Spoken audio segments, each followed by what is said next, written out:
Hello and welcome to the Squeaky Bum Time podcast, presented exclusively on the Chop Sports channel of the Premier Streaming Network.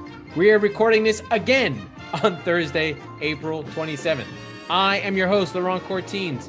In this episode, we will talk Nottingham Forest, live another day. Spurs show sign of life versus Manchester United, while Everton look dead versus Newcastle. But first, Manchester City are the greatest Premier League team of all time, and I can prove it. Okay, we have to do our regular chores. Like, share, subscribe. Like, share, subscribe. Like, share, subscribe, and we will get into Manchester City versus Arsenal. Okay. There's a cat meowing, and he ruins my recording, but I can take that out. We will get into Manchester City. Here we go. So how did I experience this? I experienced this game at home. I experienced this game standing in front of a television. I experienced this game with fear, loathing, doom, and feelings of worry, dread, and all the other things that come along with those types of games. However, my feelings after 24 hours are, wow, City are fucking incredible. We've got this league in the bag, and now we're moving forward. Very straightforward performance for Manchester City. Like, I was nervous. I thought Pep would yak it, but this was a masterclass in a different way. This was not Pep tinkering, not Pep doing anything wrong. But had we lost it, it probably would have been a problem. But this was Pep simplifying, playing everything simple. There was no John Stones in the midfield. There was no Kyle Walker playing in the midfield. Akanji came into the right back side instead of Laporte because he felt good about that matchup with him and Saka.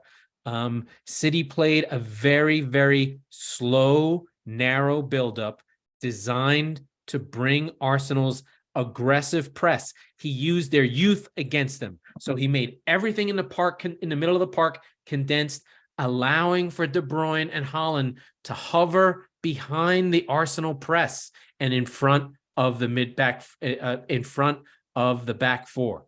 So it was Partey and Holding and Gabriel trying to figure out a way to mark them, and it worked to a T. City went long, City were direct, and when they were building up, it was more to lure Arsenal onto them so that they could then create those artificial breaks so that Arsenal would have to turn around and run. And that is how the game played out. The first goal came from a ball from John Stones in the corner after a slow buildup, couple passes between he and whatever, and the press to get out of it.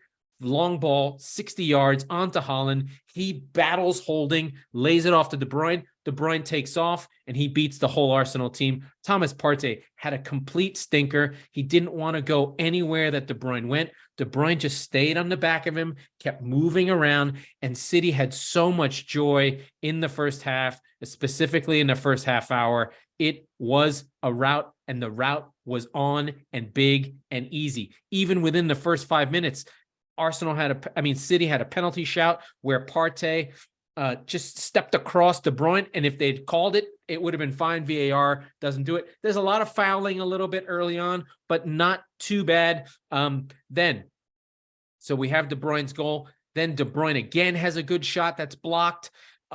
Erling Haaland on 28, on 32, breaking through on his own. Both shots saved.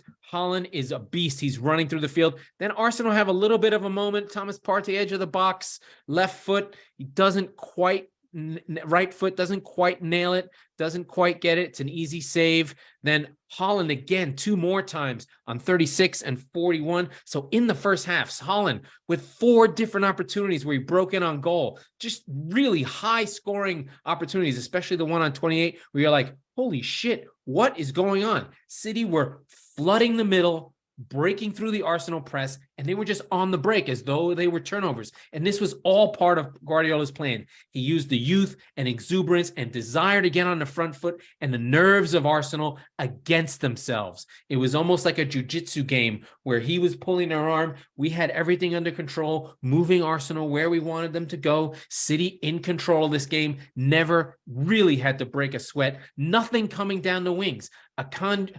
Saka and Martinelli were in control. Akanji and Walker had them, and even when they didn't, our City were able to double up. Both Grealish and Bernardo flew back to protect. There was never isolation in defense. Everything was super controlled because the game was not going down the wings. Everything was in the middle. The whole battle, the whole tactical game was the middle of the park. City identified the center defense of Arsenal and specifically Holding and attacked him because he's a championship level player with fake hair. Anyway, City do get another goal, and it was just rewards. John Stones foul on the side of the box that De Bruyne takes. Bernardo Silva runs over it, cross into the box. Great header from Stones. It's initially called offsides. It looks very offside. I was okay with that. I hate VAR. In this case, VAR did give a goal to City. It was close, and I mean close. But we'll take what we can take. Very good, very excited, very happy. No problem. City do go into the half up 2, and this game was over. Arsenal really only created a couple chances in this game, really never got anything going. They had a little period after the third goal for City. Again, De Bruyne from Holland, a live pass, open box, bing, bang, boom. De Bruyne put it away. He was so good. He and Holland were just 9s and 10s, just fantastic, fantastic stuff. And the weak links for Arsenal were very, very weak. Rob Holding, God bless you, brother. You just didn't know how to stay in position. You wanted to mark people. You kept moving forward, opening up spaces. Anytime someone moved forward, a run was made in behind where you were, and the whole line collapsed. Not great stuff. Ederson didn't really have to do much. Just long balls. Just good old 4-4-2, a big and a small. Holland beasting. Easy. It was easy. It was easy. It was men against boys. Like, just not really anything. There was a goal pulled back by Rob Holding on a nice finish, so he gets to have a little bit of a better show. And then Erling Haaland late in the 95th minute does get a fourth. So it looks worse than it is. It actually, the score probably reflects the whole game. 4-1, City cruising. Arsenal now can max out on 94 points if they win every game. City can max out on Arsenal can max out on 90 points. City can max out on 94. So City can drop a game, draw a game. The only thing they can't do is lose 2, or how many draws is that? I don't know. 4 draws. I don't think they'll have 4 draws. City haven't had 4 draws all year. They definitely. So what Arsenal need is for City to lose twice. Lose twice. It could happen. It could happen. I don't think Arsenal are out of this. And I do want to give a little shout out to Arsenal.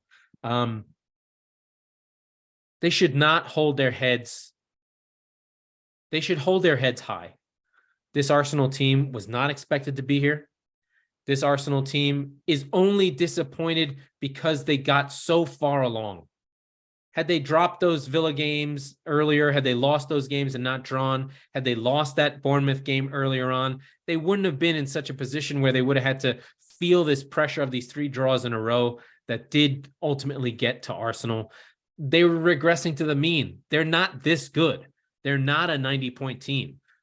They don't have the depth. We knew it from the beginning. Arsenal were running the same 11 out over and over and over and over again. And that, I think, eventually caught up to them because they didn't have the cover. And when players were asked to do things that they couldn't do or were unable to, had to come into the game, the quality drop was so massive. We didn't see Jorginho for some reason. I thought maybe Arteta would play a different way, but he didn't seem to feel comfortable in changing the way Arsenal played because his team's not ready to change the way they play. They barely know how to play the way they're playing now. So that's why they played the same way the whole season. He could only really change things up like for like Reese Nelson on for Bukayo Saka or Nketiah on for Jesus, just to change it up. Really, he might have needed to sit deep and try and play counterattack, play deep style. This might have been a game to try and do that and utilize Martinelli and Saka in a different way. Could he go with wing backs? Could he try anything?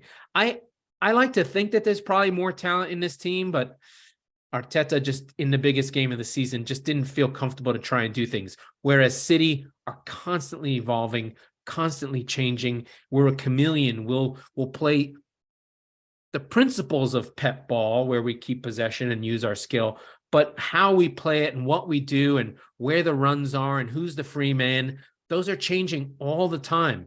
And teams just can't cope with it. It's both tactical and strategic understanding of what opponents are doing, how to exploit it, and then having the players to then execute those plans. City are just well drilled, and fight as a team. I think there was a moment that Saka got on his own against Akanji, and I swear to God, Jack Grealish sprinted at full speed 50 yards across the pitch and came in and mopped up to help Akanji after Akanji did a good job of holding him up. Just things that you just don't see. That Englishness, that fight, that spirit. City have it in spades. They knew how much the game meant, and now I think are on track to perhaps be the greatest team the Premier League has ever seen. I lost this episode. I recorded it and it left me. I had a whole passionate rant about how City are the greatest Premier League team of all time, especially if we win the 3 in a row. We know the comparisons are to United 2006 to 2009 and United 98 to 2001. The 99 team is the treble-winning team. But I did look at the point totals and the goal difference totals, and City's 3 championships are far superior. City's levels at this point are way better than anything that United ever did in terms of dominance as an individual team. Just in the numbers we see, goals for, goals against, goal difference, right? These are the simple, straight numbers of wins, numbers of points. Listen, it's not perfect. No one likes stats. It's all context, who's pushing you. But I feel like with the Liverpool team that was pushing City, that the levels that City are at are beyond anything that United were ever at. United were very pragmatic and attack-minded, but they were very star-driven, Cristiano and Scholes and Beckham and, but they were never like this. The precision, the different ways to play. Alex Ferguson drove the team through personality. It was not a tactical team. It was not an innovative team. United had the best spirit in the league, with the best players in the league, with the best coach in the league, who required running, fight, and never say die. And that's what made their team. But it was not tactical. They won that first Champions League in 99 by luck. I mean, the great team really is the 2008 team that did beat Chelsea, I believe. Is that right? I don't even know. I'd have to look it up. With Cristiano and Rooney and Tevez. I mean, those were elevated teams. But if City win the 3 in a row, the second team ever to do it, they will join the 2 times that United did it, and win a Champions League and win the treble. I don't think that they can be, they can only be regarded as the best team of all time because of the variety, because they'll have done it 3 different ways. Once with a false 9 with Aguero, once as a defensive team, and then once with this Haaland thing. All different. The United teams were cycles where there was the accumulation of talent, a peak of a talent, and then disappearing of talent. City are going to win a treble and 3 leagues in a row while transitioning from the previous team that won 2 in a row, from Kompany, from Silva, from Fernandinho, from Aguero. City are going to have rebuilt on the fly. The one season they lost, they scored 103 goals and had this weird fluke season. But I think City are the greatest team of all time. This is going to be a debate. I'm hoping that, your Sky Sports and whatever, of course, it has to be the treble. It has to be the treble or else you can't, or the Champions League. If you don't win the Champions League, you can't be considered one of the great Premier League sides. It just is how it is. But I do think City are on track. They are on their way. And I think that that's really legacy on the line here. I mean, it's really coming. It's really going to be what City are if they can get to the level that they need to. So very, very exciting.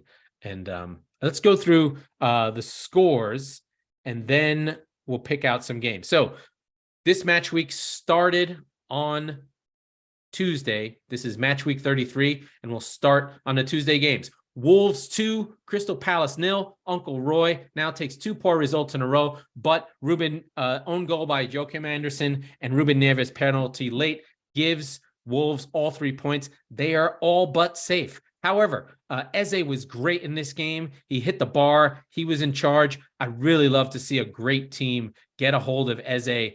Feels like if Spurs are going to reload, they should look to Crystal Palace to find those players so that Kane doesn't have to do all the work. Let's get Eze some creative players. Let's get some fun, some creativity, some blackness, English blackness. I love it. I love Palace, especially when they play with swagger. It's nothing better than that street swag, that energy that brings. Let's get that into Spurs and show teams what Harry Kane can be. Okay.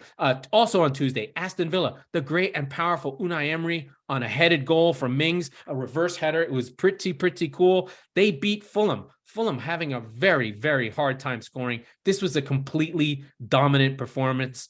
Fulham had 1 shot, 0 on target. About as dominant as you can. This is an XG of go fuck yourself.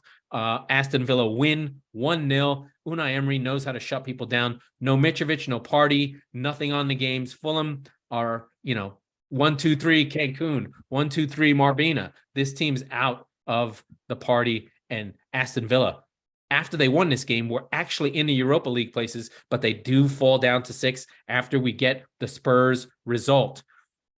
The final game of Tuesday was Leeds 1, Leicester 1. Fantastic little game here. A lot of energy at Ellen Road, a lot of fun, a lot of thing. Jamie Vardy came off the schneid, off the bench, does Vardy things, runs onto space. A really cool pass from Iheanacho, who won the ball up high. His groin goes, he's hopping on one leg, he lays it off to Vardy, crumbles to Madison, crumbles to the ground.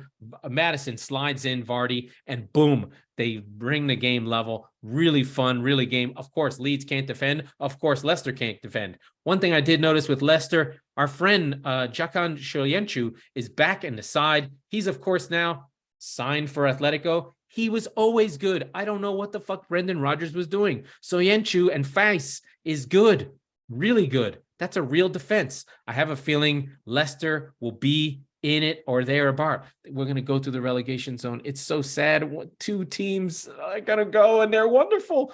Oh, and then we go to yesterday. The great and powerful Nottingham Forest. Tricky trees. They miss a penalty by Brendan Johnson. Then Buonanotte, good night, Irene, Facundo Buonanotte scores a goal, and you are dying. You're thinking, oh my God, Nottingham Forest, what have you done to me? Why are we going to blow this game? But then an own goal by Pascal Gross of Brighton does get Nottingham Forest level right at the break, and they go into halftime feeling a little bit better. Danilo scores one on 69, and then Morgan Gibbs White, with the freaking cop on their side, pours one in on a penalty, and Nottingham Forest wins 3-1. They only have 24% possession. Their pass accuracy is only 66%. It's nasty. Brighton have the ball the whole time, but Cooper has a plan. You've got to respect Cooper. This team may not be great. Steve Cooper might not be a great coach. At least there's an idea. There's a plan. This coming to you, Mr. fucking Frank Lampard.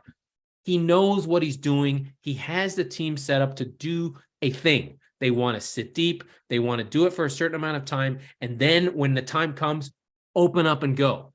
open up and go. So that at least there's some semblance of the team being together. There's details. They know where they're supposed to be. They know what they're supposed to do. When Forest lose games, it's because they make mistakes, because they're not good enough. But it's not because they're coached poorly, and it's not because they don't have a go. They always have a go. They have a plan. You can see things change. You can see Cooper pushing things along, and I'm really happy for Nottingham Forest to get that little bit more, that little closer. Can they get to 9 wins? That 9 wins is magic. Now, we do go on to Chelsea. Holy shit. Frank Lampard is the worst coach in the Premier League. He's winless in 5, and Chelsea have only scored 1 goal in those 5 games, and that was deflected. That was in the Brighton game where they got demolished, and I mean demolished, but they did get a goal in that game. That's the only game they have a goal in. I don't know what Frank Lampard's doing. I don't know how Chelsea have gotten to where they are. I don't know how they don't score. Let me just tell you, though, Chelsea Football Club of Champions League quality 18 months ago, who signed Lukaku, who signed Aubameyang, who signed Kai Havertz, who have Mason Mount, now injured, who have quality throughout the side, people who've scored goals in big games, World Cup winner in Enzo Fernandez. They have scored 30 goals this season. 30. That's less than a goal per game. That is the same as top scoring Nottingham Forest. They are fourth from bottom in goals scored this season. 3rd from bottom. This team cannot score to save its fucking life. It's sad that they can't figure this out. Either it's confidence, it's something. They are on 30, only be ahead of Wolves, Nottingham Forest, Southampton, and Everton. All those teams, except for Wolves, are in the relegation zone. Chelsea are scoring goals like a relegation team. The only thing keeping them in the league is, and this is a secret thing, they actually have the 3rd best defense in the league. Potter had always had them playing this way. I don't know what Frank Lampard does. I don't know what he's good at. I don't know why he has a job. He should never have a job. He's not good enough for this team. And I firmly believe that if Potter was on this squad still, as much as the Chelsea faithful were crying and yelling or whatever, now they're going to just start hating Frank Lampard. Potter would not have had this happen. He would have found a way to get things better. Or they just would have had 0-0s. But now they can't score. Now they're giving up goals. Now they're losing. Under Potter, there was a lot of draws. So let's just keep that in mind. And he did beat Borussia Dortmund. I don't understand Chelsea fans. Now, we do know now that the rumors are hot for our friend, Mr. Mauricio Pochettino. It seems that it's very close. And it seems that when Potter came in, Pochettino was 50-50, and he rejected it for some other reason. Who knows what Bowley's doing? Bowley is the worst you can get when you have a new owner. The worst kind of new owner.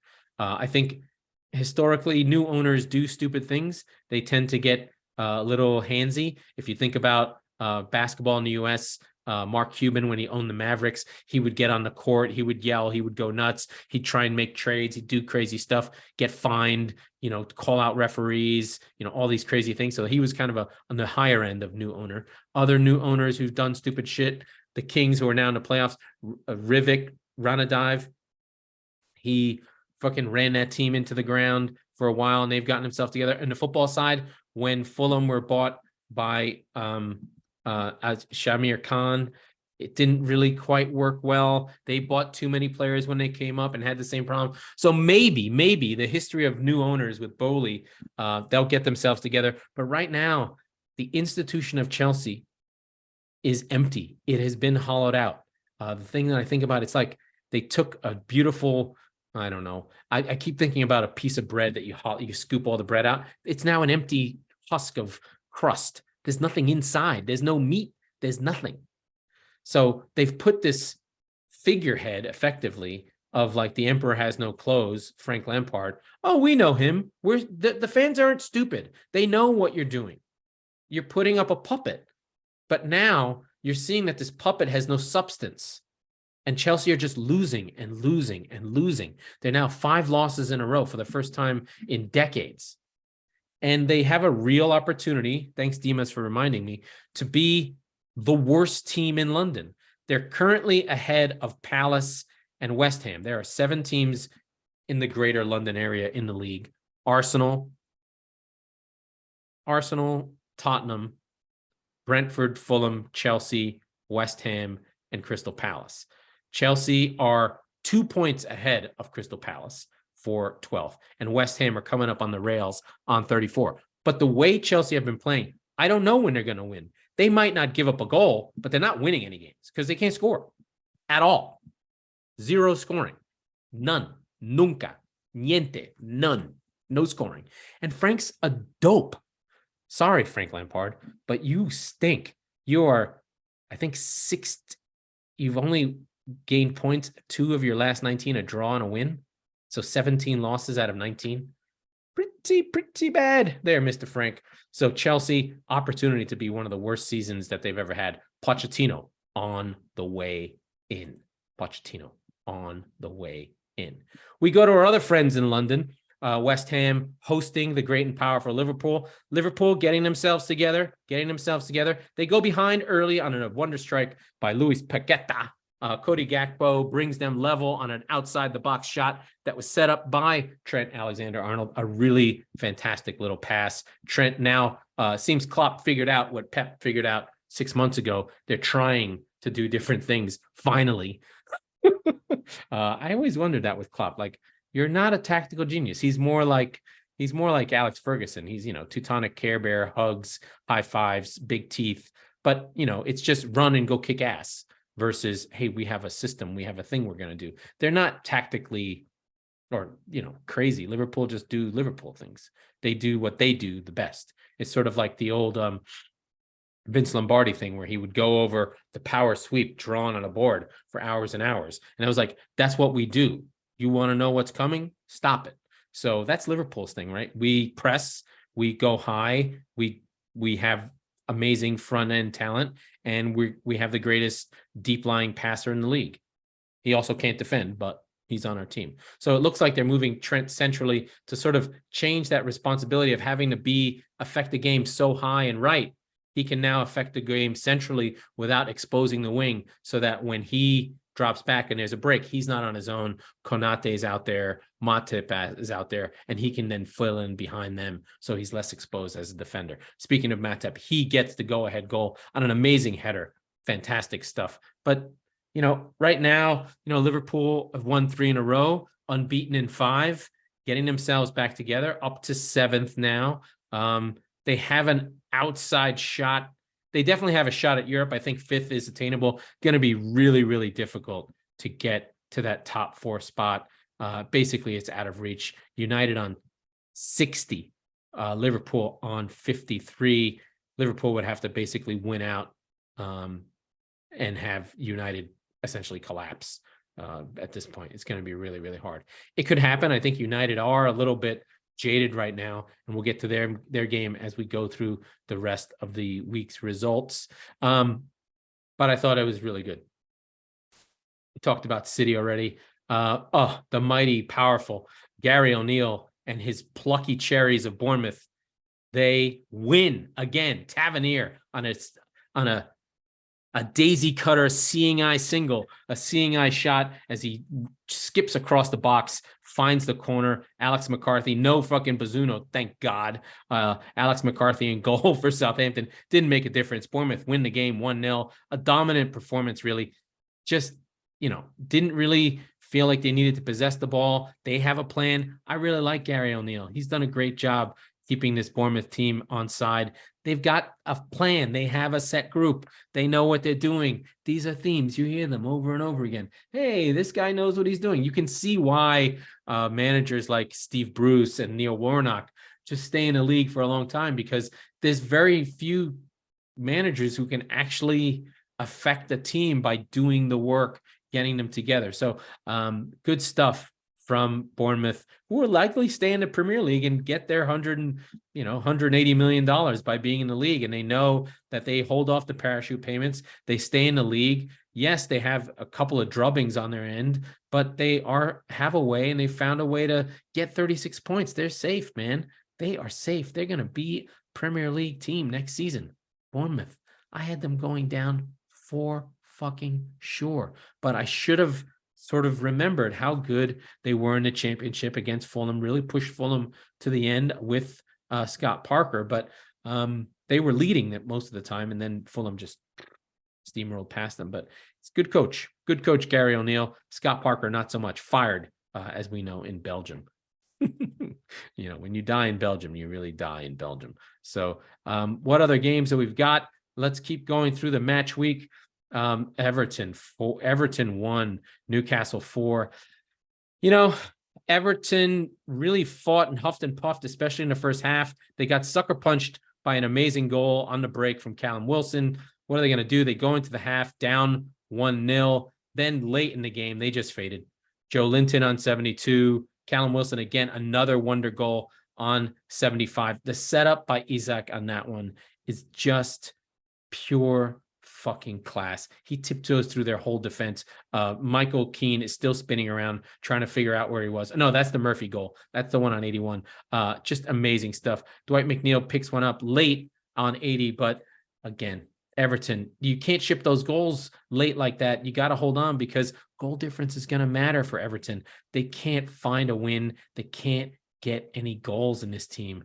They can't score. It's really hard to stay out of the relegation zone when you can't score. Very hard to, I know it sounds stupid. Can't win games if you can't score. Everton, worst scoring team in the league. 25 goals out of 33 played. Not great. Not great. It's very hard. So much pressure. You give up a goal and you feel like it's completely insurmountable. But Newcastle really locked in that top 3 spot. They are definitely going to have Champions League football next season. Who'd have thunk it? Just the idea that Chelsea and Liverpool yacked this season away, nothing doing for them. Just amazing. And then the last game of the day, the last game of the weekend, Tottenham 2, United 2. This game was all United in the first half, and all Spurs in the second. This is that early first half of the season Spurs where they would go down a couple goals.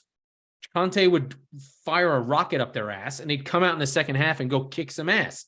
They did it again. They're back at it. So this is the season for Spurs. This is how they are.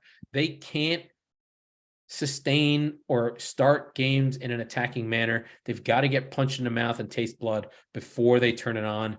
Sancho on 7, a really nice goal early. Good for him. Cuts inside, fires it in. Good shot there. Then Rashford again on the break just before it looked like Spurs were coming back into the game. Rashford on the break, he picks up a nice goal, having his best season of his career. Then later on in the second half, Spurs found it. They found their Spursiness. Of course, led through Harry Kane. He does everything. He's playing the 8. He's playing the 9. He's playing the 10. He's running through guys. He's setting things up. He's trying to get on the end of things. Porro's goal was fantastic. Looked like there was a little bit of a scrum in the box before he outside of the boots it, top bins. Woo! Fantastic stuff. I loved it. It was a great goal, as much as I think Porro is part of the problem. And then, of course, Sonny gets the goal late. On 79, he scuffs one in from Kane, of course. Kane always involved in everything. If Kane goes, Spurs are a mid-table team, and they're a mid-table team now, almost. This team's defense is the problem. They are bottom 5 team in defense. Just too many goals. And for them, you'd say, oh, they've got to sit deeper. They got to sit deeper. I think it's the opposite with Spurs. Spurs, they have the 5th worst defense. So they're in and around. So the worst defense is Bournemouth, Leeds, and all the relegation teams from 14 to 20 are the bottom 6 and Spurs. That's how bad Spurs are in defense. They have a relegation defense, but they have been scoring goals for fun because they have Harry Kane still. They still are a top scoring team on 60 goals. They're the 4th highest scoring team in the league. They just leak goals. Now, Conte seems to think you sit deep if that's your problem. I think the opposite. If you can't defend, don't try to be a defensive team. You need to hold on to the ball. There's different ways to approach this. They can put as many defenders as they want in defense, right? They can have Skip and Højbjerg. As long as Eric Dyer is in the middle of that defense with Davinson Sanchez and Hugh Lloris is having a stinker and their wingbacks don't defend, they don't know what's going on. Stop trying to defend. Play higher up the pitch. Stay away from your goal. Don't invite pressure on. This is the problem for Spurs. They can't defend, and they keep playing as a defensive team. Bonucci and Chiellini ain't walking through that fucking door. You got to push that shit away. The strength of Eric Dyer is that he can pass. Why is he defending all the time? They got to push everything out. Anyway, that's my opinion. Spurs need to learn how to defend or change the way they play so they can defend from the front. Stop people shooting at your goal. They're the worst team in shots allowed in the league. Just awful, awful stuff. Okay, I did this version of the show different than the last one. I just went through the scores and ran through it. But there are some other outside of our rundown things that have happened. One, Sheffield United of the Championship are returning to the Premier League. When last we saw them, they were being relegated after having a top 10 finish the season before. Famously, their overlapping fullbacks, they had this innovative sort of quirky way of playing, but then they got injured second season. They made the Rhian Brewster purchase. He ended up being a dud, and then the whole thing fell apart. They fired their manager. They had issues with the board. They spent one season in a championship. Things went weird. Now their second season, they're coming up under Paul Heckingbottom. I don't know how they play. It's still the same group, a lot of the same guys. So Oliver McBurney, Egan, the rest of the gang will come back up with Sheffield. So congrats to them, along with Burnley. Burnley will return. So we don't get anyone new. We do get Burnley and Sheffield United. And I'll give you a quick visit to the championship just so we know who could come up. The odds-on favorites are Middlesbrough under Michael Carrick. They're the top scoring team in the league. They have the league's leading goal scorer with Chupa Akpom, I think of Arsenal fame, went on loan many times. I'm just going to make sure as I look at, yes, Arsenal. Yeah, he had 13-14. He was with Arsenal. His last time he was with Arsenal was 16-17, only 20 years old, probably played like a League Cup game or something like that. Had 3 appearances for Arsenal in 14-15 as an 18-year-old. So this is a holdover from the Wenger era, but he's had a big journey since then, playing in Greece, in Belgium, then made it to Middlesbrough and has been transformed by Michael Carrick. So the playoff spots look like this. Luton are in 3rd, Middlesbrough in 4th, Coventry and Sunderland. Sunderland till I die. They're in the playoff spots, unbeaten in their last 5. Millwall sitting right on the outside, but it is a war and a scrum. Luton on 78, Middlesbrough on 74, but then 66 down to from 5th to 12th is separated by 4 points. 4 points. So it is a scrum to get into the playoffs. I think there's only, is there 2 games left? I have to check. I'm going to check right now. In the championship. Yep, just 2 match weeks left for a chance at promotion. So only 6 points to play for, but like I said, super close. I am pulling for Luton Town to make it just because they have an amazing stadium where you have to go through people's yards to get into the way end. That will be a story. We've seen Middlesbrough. They're kind of one of the yo-yo clubs, one of the bigger clubs. And then, of course, we'd all love to see Sunderland make it back in, but I don't think they are good enough. We'd love Luton is the one for me. And then, of course, Borough, who were pushing Sheffield up until about a month ago, they sort of ran out of steam and were not able to make their push. So 2 games left in the championship. The playoffs for the championship are fantastic. You should watch those games. They are full of tears, full of joy, full of crying, full of crap. Now, that's the championship. We have the next few days. We have games over the next 10 days. We have games every week in the Premier League. So let's just get a little sense of what games are coming up.